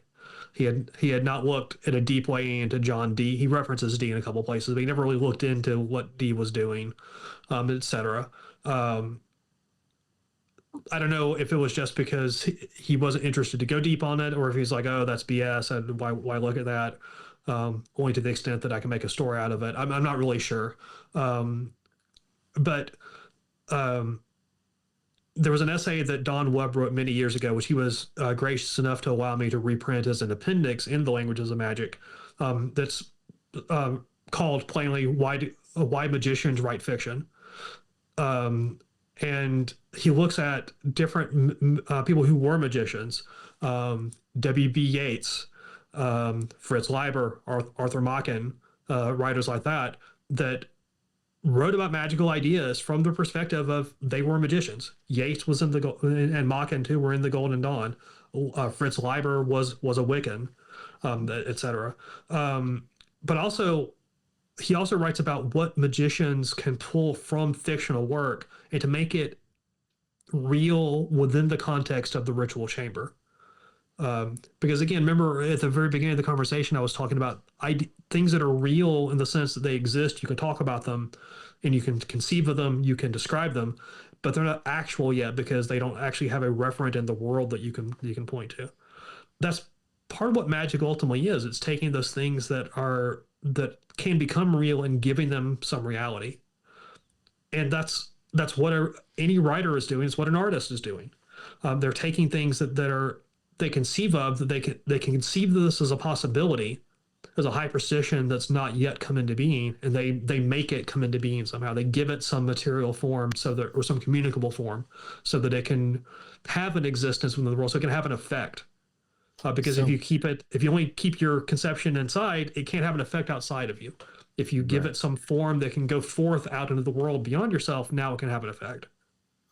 So, in regard to your hopes with the book, as far as where you're going and the stream that you're following, what is the ultimate thing that you hope people are going to draw from your book? So, Infernal Geometry focused a bit. There was a lot of theoretical and historical background stuff, but it also had some practical aspects to it. It showed examples of how you could create your own angular workings and so forth. The Languages of Magic is more descriptive. What practical stuff is in there is left as an exercise to the reader. And that's not to say that it's meant to be hard to get to. It's meant to be that there are so many examples of existing magic, like the Greek magical papyri, things from the Nag Hammadi library, runes. There's an entire chapter about runes, different schools of magic, Austin Spare and sigils, Crowley, the Temple of Set, Temple of Psychic Youth, etc. That there's lots of examples already in there. So it's just not giving new examples. It's giving existing examples and showing you a different way to think about them that you can then take forward to both to understand better how the magic that you already do works, have a new perspective on how it works, and then take that forward to go, all right, well, what if I intentionally crafted it to work in this way? How can I make it work for you in a more effective way? Right.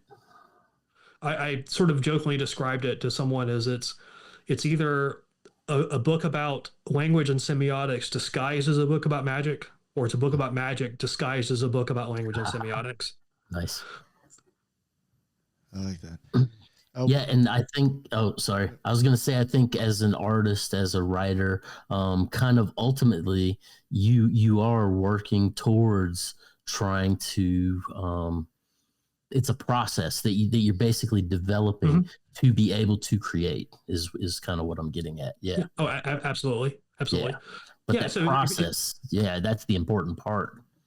Yeah. Well, you think about it as an artist, like if you get like a new tool to use in your art, or someone shows you a new technique, you're still doing your art, but now you have something available to you that wasn't there before that you can now integrate with it. And it may not be immediately obvious to you how to use it or how to integrate it into the type of art that you do. But as you begin to work with it, you'll start to see those connections. You'll start to uncover ways that it can add something to your art that was not there before. Right. It's the same thing with this and magic. There are a couple of books that touch on parts of these ideas, but nothing that I'm aware of that brings them together in this way. So it's a toolbox that's likely not present in the complete form that's in this book with many people. I'm well aware that people work with some of these ideas already. So there's a lot of synthesis going on here as well as a lot of background. When I write, I'm very much about, and when I'm studying something for myself, I'm always very much about the history of ideas. I want to know not just what does it look like now, I want to know how we got here.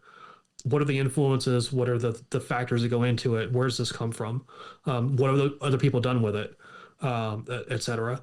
And so that kind of informs the way that I write when I talk about, okay, this is sort of where things begin and this is how they develop. But every step along the way, it's never just here's like, brain dump after brain dump of these ideas. It's always talking about this particular aspect of language or of semiotics. Okay, let's go look at some examples to kind of illustrate these points. And then when it gets to what I call the case study chapters at the end, these are taking like deep looks at things. Like there's one chapter that's entirely about runes. Not all uses of runes are magical by a long shot, but runes can be used in magical ways. And this talks about how one might go about that. There's a chapter that looks at, broadly speaking, Mediterranean magic in late antiquity. So looking at the Greek magical papyri, cursed tablets, a couple of things out of the Nag Hammadi library, things like that, where I'm looking in depth at some existing examples of magical work and talking about them in linguistics and semiotic terms. That's kind of like, okay, here's how to apply these ideas to something that we can study here. Then there's a chapter that looks at various modern schools of magic, and it talks about, I take a look at Enochian and sigil magic as sort of like connecting threads. Because if you think about it, a lot of what we refer to as Enochian magic today was really kind of started by the Golden Dawn. Not a lot of people go back to some of the original D material. The way we work with it is for most people is informed by the Golden Dawn and variations on it. But Enochian was also important to Crowley. It was important to the Church of Satan. It was important to the Temple of Set. Same thing with sigils. The idea of sigils goes back, probably as long as we've been painting on rocks. But they started to get formalized in some ways, like in the ancient Mediterranean world. Different things that pop up. Exactly, yeah. And then like in the early modern period with the Goetia and things like this. Right. And then you have Austin Osman Spare brings this very different way of working with sigils as well. Reducing statements of intent to visual representations. Well, sigils pop up in Spare's work. They pop up in chaos magic. They pop up in the Temple of Psychic Youth, which is kind of adjacent to chaos magic in a sense. So those are sort of like connecting threads through some different schools and techniques to kind of show both how Enochian and sigils developed, but also how different schools of magic, if you will, both formal and informal, have used magical communication or linguistic aspects of their magic in different ways. That's even like getting into magic squares. That's like a whole other thing right there too. Mm-hmm. Yeah. I was just thinking that. Yeah, so was I. The idea that Dee came up with the Enochian magic symbols and system is fascinating, and again, Kelly. like love. Oh, and with Kelly, and whether it was through the scrying glass or just their mind or however, whatever, it's just fascinating, and it's like Lovecraft. It just makes you think they were very tapped in. I'm wondering how you think about that in relation to Aquino, and I've seen controversial things about him and how you like maybe interpret that and so on. And he passed on, if I'm right. Right. Yeah, he passed away in 2019. Right. Yeah. Right. So my personal opinion is that there's definitely something interesting and real going on with Dee and Kelly. The reason I say that is because of the overall, it's not completely consistent, but the overall consistency of what they produced. It was just too elaborate to just be pulled out of thin air. Kelly was a well-known shyster, right? But there are things like they're recording things recorded in Dee's diary about Kelly passing on messages in Greek from the angels. Right, Kelly didn't speak Greek. Right. He had no way to know this, right? And it was all even more complex that it was in reverse, right? Yeah. Right. Yeah. So all these things is like, yeah, there was something going on there. We may never know exactly what. Because there are parts of it like of the exact mechanism by which they trace out the words or the symbols on the tablets. It's not entirely clear even with Dee's diaries. Right. It's not completely clear exactly what they were doing. So there's something to it, and that's one of the many reasons why it kind of has this long hold on the magical world in the West. So something going on there for sure. Um, where the Enochian connects with the Temple of Set is with a thing called that Aquino called the Word of Set, and what this is he did what he called a new magical translation of the original keys. Instead of just taking the original English translations of the keys that Dee recorded in his diaries and doing things like Anton LaVey did, just kind of changing words, where it says God, scratch it out, write in Satan, things like that. Which is, and I talk about that in the book as well, is a bit more advanced than what he was doing. People kind of wave off what LaVey was doing. There was a method to his madness there. But I won't get into that at the moment. But what Aquino was doing was attempting to bring in something completely different to that. Now, he was wanting to say, because keep in mind that Dee and Kelly considered themselves, they were still Christians. They still considered themselves doing the Lord's work in some way. They were trying to get. Their name for it was not Enochian. Their name for it was the Adamic language, right? They were trying to access the language that Adam spoke, which had been a quest that many had gone on. The idea that the original language must have some power. If we can only find out what that original language was, now we'll have that power too. So it's a long line of people trying to find the original language, so to speak. And what Aquino was doing is saying, okay, if I'm approaching this as someone who is a magician, as someone who doesn't have the baggage of being a Christian like they did, that did factor into a lot of their interpretations. They were trying to squeeze us into a biblical narrative somehow, into an apocalyptic biblical narrative specifically. Is he described it as trying to sense. Get a new sense of what the keys were trying to say originally. And I'll try to find it very quickly. The best way to illustrate this is to compare the first line of the first key with the original D translation and what you find in the Temple of Set, what we find in the Word of Set, excuse me. So the first line of D's translation says, "I reign over you, saith the God of justice, in power exalted above the firmaments of wrath." I'll stop there. The first line of the Word of Set, this is Aquino's translation, Aquino's sense of what was trying to be said there. "I am within you and beyond you, the highest of life, in majesty greater than the forces of the universe." So we already see here a very clear distinction between perspectives. I reign over you versus I am within you and beyond you. That is a completely different conception of divinity and what divinity means for us, what it means to have some connection to a divine source for consciousness, as Aquino and the Temple argue. And so it continues on as he goes through the translation of you can tell by the wording and the phrasing that this is coming from the same source. Just like if you have two people translate some complex text in another language, and their translations will differ, but it's like, oh, okay, this is coming from the same thing. They're kind of getting kind of the same points, or maybe saying them in different ways. Oh, on this point they disagree a little bit with what the exact intent of the original was, but you can see that they're both kind of pulling this from the same source.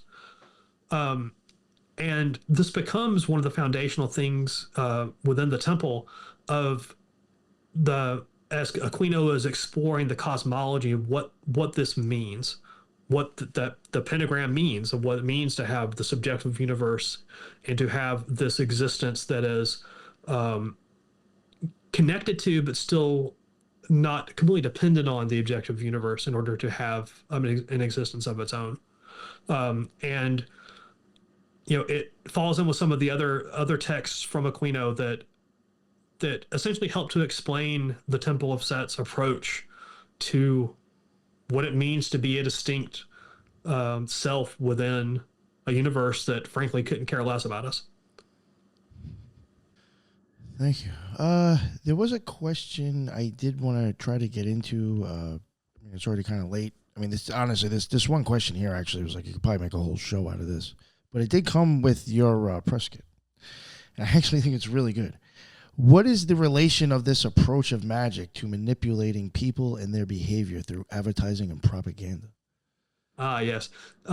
So I wrote all those. One of the things they ask you for the author questionnaire is it used to be 10. Then they came back and said, "Oh, we really want 20 now." So I had to think of 10 more questions. I can't remember if that was one of the new ones or not. That's a good one. Well, but I mean, the questions they're meant to kind of, okay, that could get me off on an interesting tangent, kind of things, right? Yeah. And it's also things that people may legitimately want to know. No, I think that is a good question, though. Actually.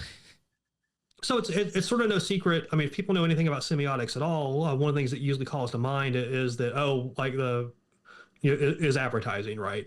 Because it's well known that the way that ads are constructed, regardless of the actual medium of the ad, is attempting to try to get you to think a certain way, and so that you'll then kind of accept their point of view, which happens to be you should buy this brand of soap instead of that brand of soap, right? Or whatever. The ad industry they are trying to manipulate. That's all they care about, right? They want to make it more likely that you will think that you decided to go buy this thing instead of that thing. When I talk about magic using signs, I mean, I can't control the ethics of my reader, but I certainly hope that they really strive to be an ethical person and will use the things that I tell them in a responsible way.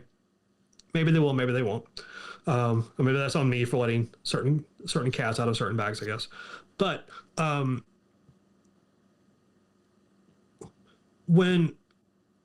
if you look at, talk to an actual semiotician and the way that they describe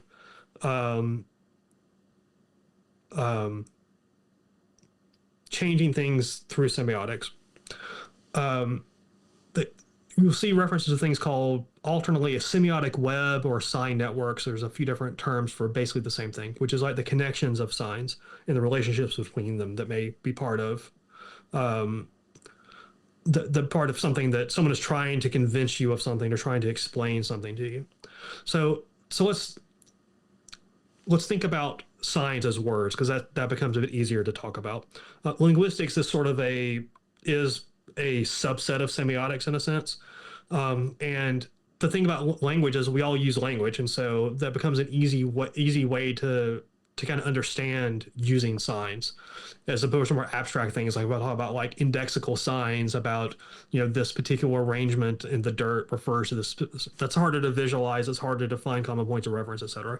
But talk about words and talk about, I said these words and now they think about this thing the way that I do. You would understand that they use the signs that are words and that they combine them in a certain way, and that there was meaning conveyed through the signs, and that then they decided to accept and to incorporate that meaning into their own understanding of the world. Okay.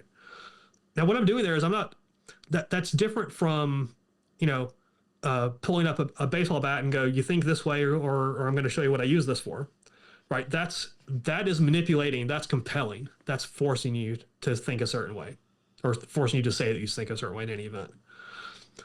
It's far more effective oftentimes, even if that works, even if you decide, all right, fine, I'll think the way you want to think, you're going to resent it, right? You're not going to appreciate it. You're probably going to plot your revenge. It's like, I'm going to get that guy back at some point, right? So it leaves a bad taste, right? It doesn't create the kind of world we probably want to live in. Whereas if I use words in a certain way to persuade you of something maybe you're not sure about, and maybe you describe it in one way, I describe it in a different way, and I describe it in a way that alludes to other ideas that are also part of the same complex of ideas I'm trying to get you to. I'm kind of smuggling in other ideas along with what I'm saying, right? I'm not forcing you to do it. You still have the responsibility for how you interpret the words that I said and what you do with them. But I'm kind of planting the seeds that maybe make it a bit more likely that you'll see things my way, right? And so that's what I mean about the difference between just straight manipulation, gaslighting someone, or or lying to them just to get them to go along with what you want to make it more than I'm going to present some reasons why you might want to think about it that way. And I'm going to show you some connections maybe to think of. And I'm going to help you to see it my way. And then you decide how you want to work with that. Right. That's kind of the difference there. And that's a more ethical way, because I'm not trying to manipulate you. I mean, I could be manipulating you too, but say I'm just trying to kind of, persuade from my point, and then, walk away, and, whatever you take from it is what you take from it. That's a very different approach from telling you what you want to hear, or resorting to violence to say, like I said, you're going to do, whatever. So that's where I see is the difference. And that's where I see that one is ethical and one is sustainable, and one creates a world I want to live in and the other doesn't. Because we always are persuading people, right? Let's say I'm sitting here and you're sitting closer to the window, and I say, can you open the window, please? Right? I'm not threatening you if you don't open the window. I'm not compelling you to open either. You can decide to ignore me. But odds are, especially since that's probably is a reasonable request, unless there's a hurricane outside or something, you're probably going to imagine that, well, the environment that I want to have in the room right now would be better suited to have the window open. It doesn't conflict too much with what you want, so why not just open the window? Right? It's a very different. I mean, it's another example of how words cause an effect within the world. Even if you go open the window without saying a word, you could say, yeah, I'll open it for you in a minute, right? Or you could just go wander over, open it up, and go sit back down without saying a word. My words still had an effect. You still responded. You still communicated with me in some way. Your answer to my request was to open the window, right? I didn't make you open the window. I planted the idea that maybe the window being open would be better for the room right now, and without thinking about it too much, probably you agreed, without me having to belabor the point or force you to do it, or to manipulate you into do it, or threaten you into doing it. So if you extrapolate that out into the way that you just interact with people in general, like, let's go back to our idea about the language game when you're ordering the coffee, right? You could be a jerk to the person at the counter and probably still get your coffee, right? It might take them longer, or maybe it's not made exactly the way you want, but they'll remember that the next time. So, like, you haven't gained anything from it. You've created a situation where you are, you've gotten the result that you want, but you've gotten it in a way that is going to negatively affect your ability to get further results. Because if you go in there and you're rude, they're going to remember you next time, right? You go in there and you're nice, well, they might remember you for other reasons, but you're going to fit in with the other 99.9% of the people that are also nice, right? You're going to blend in, but you're not going to leave any residual impression that about yourself that maybe make them less inclined to help you or be nice to you in return in the future. So again, it's about how do you want to make subtle changes in the world around you through the way that people respond to the things that you express your preferences on, without having to force them to do it your way, or to do it in a way that is going to lead to negative effects, or to compromise your ability to do further things like that in the future. I've often brought up that I think just speech in itself is just really kind of like one big magical act. Like two people having a conversation. It's just like one of them is painting, so they're going to start painting pictures in somebody's head. They're going to start thinking something. Mm-hmm. I mean, I've even said kind of like I've said to somebody joking around that like an argument really could be like a magical battle, because at that point, like, basically whoever says the right thing in the right tone in the right way and this and that is going to make the other one accept what they're thinking and win. Mm-hmm. And I'm like, it's kind of like really like magical in a sense. I mean, if you really think about it, I don't know. Yeah, words have this magical power to change the world. Sorry. Go ahead. Oh, you can go. I think he shut off his mic. Oh, I was just saying the words have this magical power to change the world, and they're so commonplace we don't even think about it. Even like things with literacy, literacy is so commonplace we don't think about the magic of scratching these symbols on paper and then being able to read them later.